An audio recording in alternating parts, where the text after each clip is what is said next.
Nós temos que nos apresentar a Ele, e tem a forma de se apresentar. De que forma é? Vivo, como sacrifício vivo. Nós temos que nos apresentar de forma santificada, que agrade a Deus, oh glória, e apresentar a Ele um culto racional, um culto de inteligência, um culto equilibrado, um culto de entendimento. Não é um culto que você passa por essa porta, o fogo pega, você roda, pula, cai, levanta, cai de novo, e no final do culto alguém te pergunta como foi o culto. Eu não sei, eu só sei que veio um poder.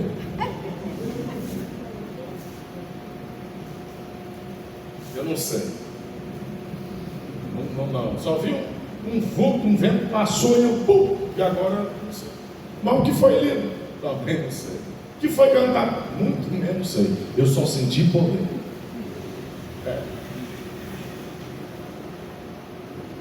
Aí Paulo vai mostrar a razão pelo qual nós temos que manter essa forma racional, esta forma santificada, esta forma que agrada a Deus. Porque aí ele vai dimensionar.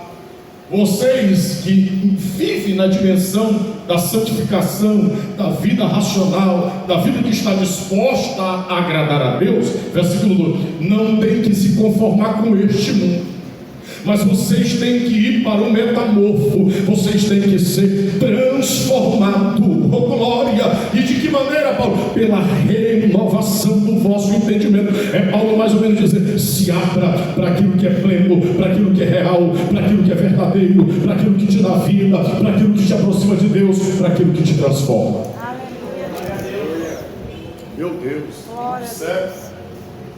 Porque transformar isso aqui, da linguagem grega, metamorfo,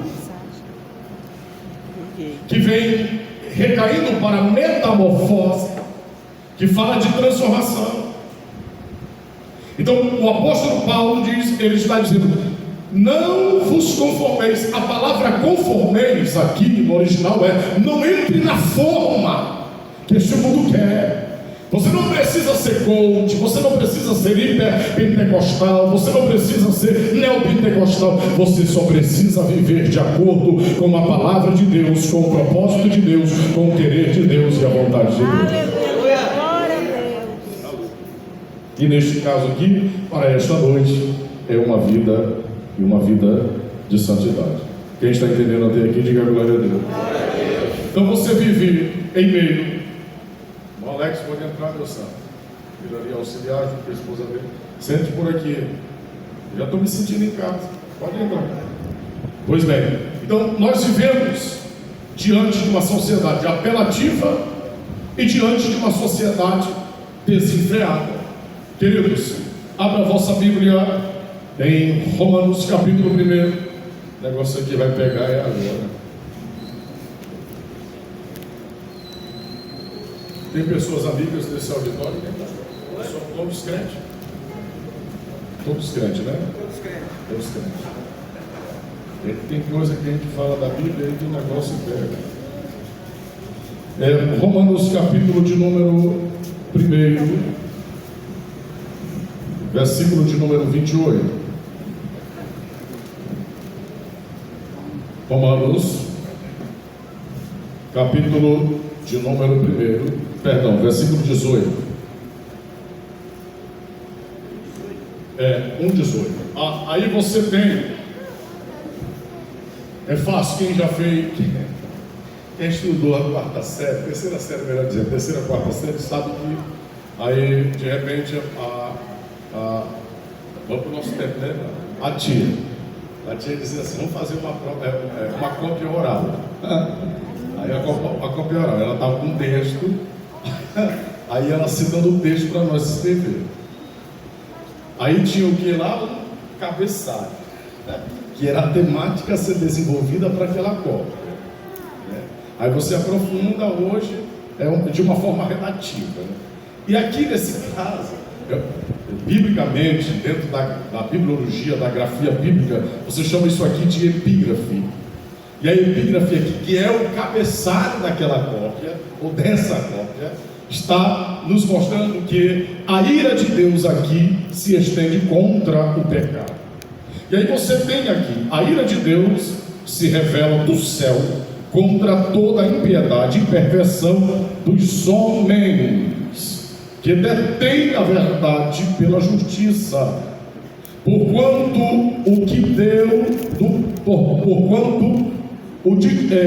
de Deus se pode conhecer é manifestado entre eles, porque Deus lhes manifestou. Porque os atributos invisíveis de Deus, assim o seu eterno poder, como também a sua própria divindade, claramente se reconhece desde o princípio do mundo, sendo percebido por meio das coisas que foram criadas. Tais homens serão, por isso, indesculpáveis. Outro dia tinha um debate, alguém perguntando, mas os índios que ainda não foram alcançados pelo Evangelho, que mediante as suas formas tribais e as línguas ali, dialetos, a Bíblia não foi transliterada para eles, eles não ouviram o Evangelho, eles vão ser condenados. Esse texto aqui mostra. Não dá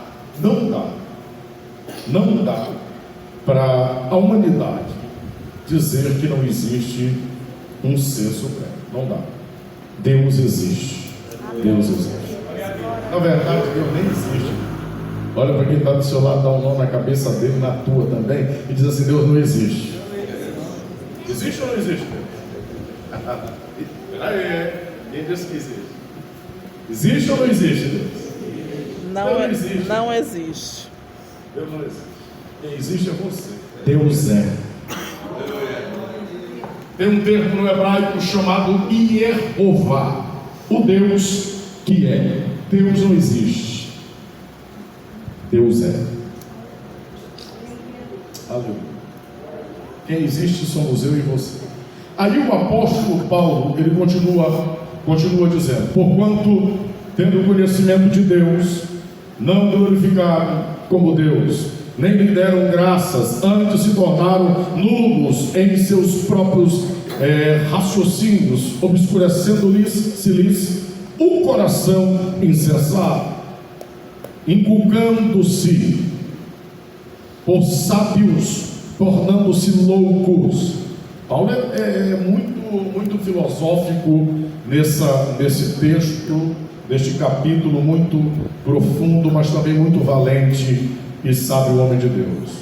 Inculcando-se por sábios, tornando-se loucos, e mudaram a glória de Deus incorruptível em semelhança da imagem de homem corruptível, bem como de aves, quadrúpedes e répteis.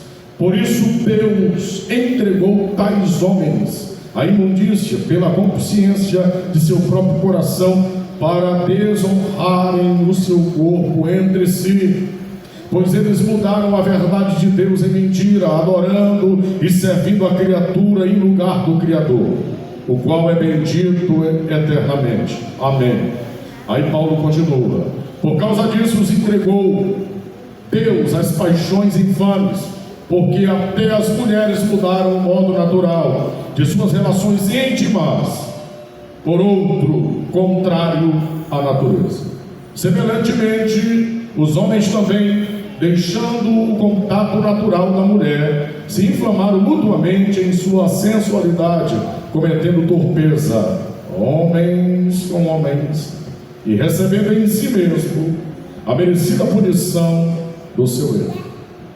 E por haverem desprezado o conhecimento de Deus, o próprio Deus os entregou a uma disposição mental reprovável para praticarem coisas inconvenientes. Queridos, quando Nabucodonosor vai ao seu jardim suspenso, ele respira talvez o perfume das muitas flores que por ali tinha, olha para o céu, a extensão da grandeza do seu império, que ele se ensoberbece, e Deus diz: fique com a sua soberba, com a sua vontade. A Bíblia diz que ele enlouqueceu, ficou semelhante a um animal por um espaço de tempo, comia grama como o jumento, uivava como feras, enlouquecido. até ao determinado tempo ele volta ao seu estado normal e glorifica a grandeza de Deus. Escute-me como profeta agora. Nos Estados Unidos já acontece isso. Muitas pessoas que aderiram à ideologia de gênero, mudaram o sexo, se mutilaram, se decapitaram, se mutilaram, tirando os órgãos genitais, tirando o seio, se transformando, se tornando trans. Hoje, muitos, a maioria, isso é um dado estatístico, quando vão ao espelho, que se chocam com a realidade, tiram a sua própria vida. É por isso que eu e você, como servos de Deus, temos que atentar plenamente para a palavra de Deus, para podermos viver em santidade para com este Deus, para jamais cairmos na tentação de querermos ignorar o poderio, o senhorio e a grandeza de Deus. Deus não é tudo, Deus é complacente, Deus é longânimo, Deus é bondoso, Deus ama o pecador, mas Ele aborrece o pecado.